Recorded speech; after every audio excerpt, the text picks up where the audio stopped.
Hey guys, it's Mark, and in today's piece, we're going to be talking about the transaction process. This is the point by which a buyer and a seller they get under contract, and then ultimately end up at the closing table. That's what we're hoping for anyway. So it's going to start with getting a fully executed contract, and to be clear, this is going to mean that both the buyer and seller have signed and initialed all pages of the contract, any changes, any counteroffers, and all those addendums fully signed by all parties on both sides of the deal, at which point you do have an executed contract. All right, that contract is then going to be turned into the administrative department, at which point, number two, they are going to schedule the inspection. And that's going to be where the home inspector is going to go to the home. The seller may or may not be there. The buyer may or may not be there. It's most importantly is that the time works for the inspector and for the homeowner. The items that show up on the inspection report, which no matter what age the home is, there's going to be items that show up on an inspection report. And we're going to negotiate this down to the absolute deal breaker items. All right, so let's have a discussion with the buyer before presenting any inspection items to say, are these absolute deal breaker items?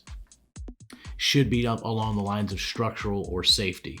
Okay, so it could be roof, AC, plumbing, electrical, major wood rot problems. Let's reduce it down to that.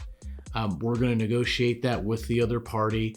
Usually what's agreed to is going to be in the way of a closing cost credit to the buyer. In some cases, whether it be FHA or VA, it may be the actual repair if it's of the structural or safety variety.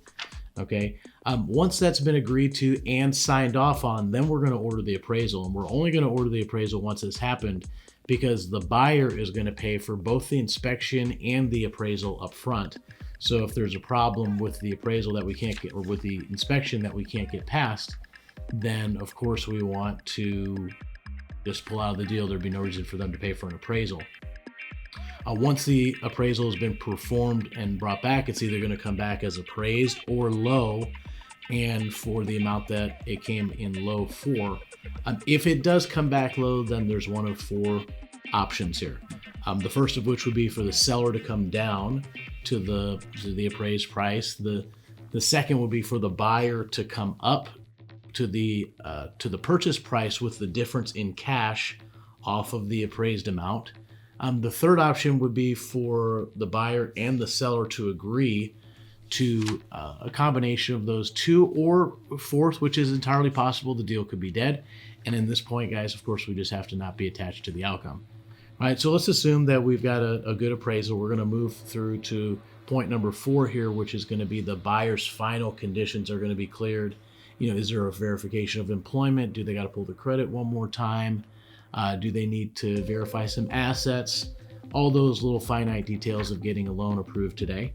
Once that's happened, then the lender is going to issue what's called a closing disclosure, or CD, which is issued to the buyer a minimum of 3 days prior to the closing. So if we're getting inside of that, there's a possibility that there would be a need for a delay to the closing, because according to our new regulations here, we're going to need 3 days from the issuance of that CD to the closing date.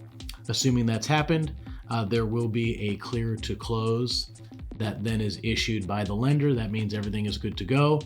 They're going to produce a loan package to send over to the title company.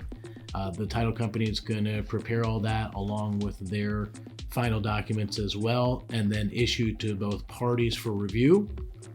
We're going to go ahead and then point number 7 here, we're going to schedule a final walkthrough, and we want to make sure that there's as little time as possible between the actual closing time and day and that final walkthrough. What we're doing on that inspection is just simply taking a quick look through the home, make sure that all the appliances are still there, make sure there wasn't any damage as a result of the move. Just no surprises, in other words, because once it's closed, it's going to be on the buyer at that point. So we want to just ensure that there's not going to be any issues for them. Assuming everything is good to go there, then we're going to go to the closing with the buyer and sign off. Really just hang out, be a witness. Really shouldn't be any questions. And if there are, in most cases, they're going to be answered by the closer. And our job would be there to just be as a support and, of course, ask for a referral. And that's pretty well it, guys. That is your transaction process from top to bottom.